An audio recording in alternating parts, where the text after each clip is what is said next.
Hi guys, we're gonna see all of the books that I believe are guilt pleasure for me ranked. So for everyone gets the moment when you really want a guilty read. You know, that read that it's Acknowledgedly not perfect. that it just hook you to the pages and it just gets you out of reading slumps. Starting from the one that I didn't enjoy it as much, we have The Ex-Hex. This is kind of a rom-com story that it's mainly like a second chance story.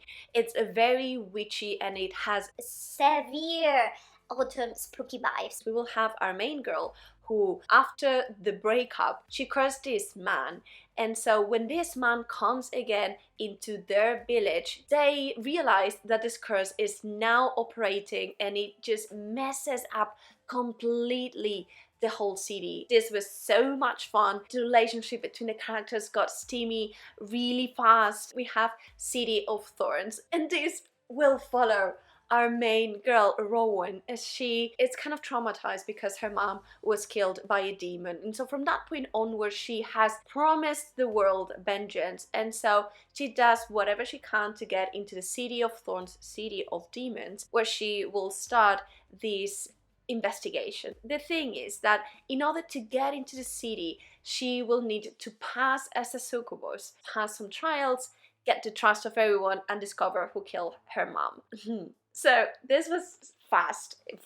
The relationship between the main two characters is steamy from moment 3, and you know, it's so much fun. In the 11th position, we have A Court of Silver Flames by Sarah J. Maas.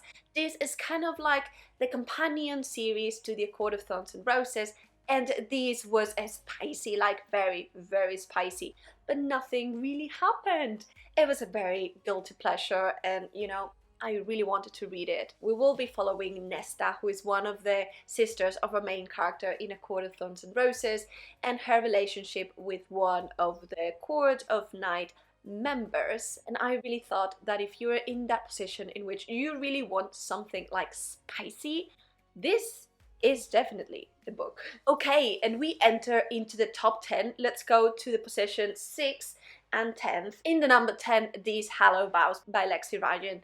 And so this book, it's really the definition of guilty pleasure.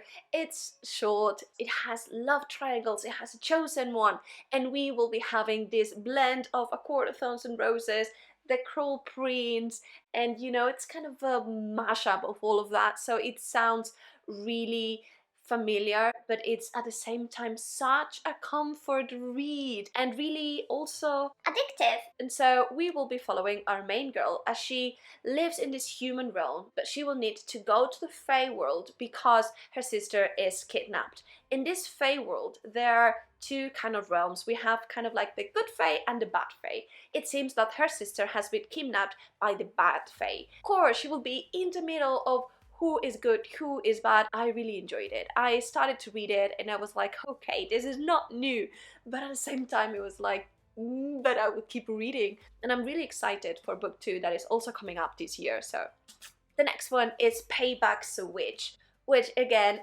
it's very witchy, it's very spooky-esque, very Halloween-esque, and we will be following our main girl that all of her life she has lived in this town where magic resides. The thing is that magic only resides as long as you are in this town, and she went away some years ago because of a heartbreak. And so once every now and then in this city, in this town, they do tournaments, and the role of her family has always been to be kind of the referee of all of these tournaments that give us very severe Harry Potter and the Goblet of Fire vibes. And when she gets back into the town, you know, we're able to see the different houses of witches, how the magic is different, and you know, there's different tournaments, but at the same time the relationship between our main character and another girl. It was really fun. I really enjoyed it. I am a sucker for Halloween, and so I know this is kind of like a bias that I have. It's kind of a rom-com, but at the same time the world was so interesting, the trials were fun, the characters had banter, you know, it has it all. In the number 8, and it's been a hot minute since I read this book, we have The Green Creek Saga by TJ Klune. I I don't know if I've at any moment talk about this series in the channel. I don't believe so. And it's because it's super guilty pleasure. It follows this werewolf pack, and it's a book that it's full of queer romances, and it's full of discovering oneself, and it's just so steamy, and it has something. I reckon DJ Clune has this special kind of writing style where he is satiric, it's fun, but he can also really create situations that are kind of really deep, not in a sexual sense. And but also that each of the books will follow a different point of view and a different love story within this big family, and I thought that was risky, but it turned out really good. In the number 7 we have Rhapsodic, which I mean, this is a story about demons that are winged, and about a siren, a long lost romance, but also kind of star-crossed lovers. It's really easy, really quick to read, and because mainly it's kind of dialogue after dialogue after dialogue, and we will be following our main girl Calypso, as she is a siren, so she can really persuade people to do whatever she like. The thing is that some time ago she started getting very deep into some bargains with the bargainer, who is this demon. They passed a lot of time together. She has, as a result, a lot of favors still to be paid. And one day this bargainer comes knocking at her door, telling her to, start paying the debts. And in the number 6 we have Throne of Glass. Throne of Glass is guilty pleasure at the moment. I mean, it's not popular anymore to read it. It's been a hot minute, again, since I've read it. It's possibly been 4 years since I finished the series. But again, I really enjoyed it. I thought that the books were really fun to read, and the romances that we have are really well crafted. The first book will talk about our girl Selena, as she is kind of like saved from these mines by the king, and so the king now wants her to be kind of his champion in a set of tournaments. While doing so, she will discover that a lot of people has been killed. However, the story after that will be so massive, so not related to these, so just give it a try. And before going to the top 5, please click that subscription button if you want to see more book recommendations and reviews. And we are now starting in the top 5. In the 5th position we have Crescent City. It's a story that you really want to read. I think that Sarah J Maas has something that once you start getting into her world, and if you are in that mood, you get sucked by it very easily. And this story will follow Bryce, as she is half human, half fae, and she will be coping with the death of someone that is really close to her.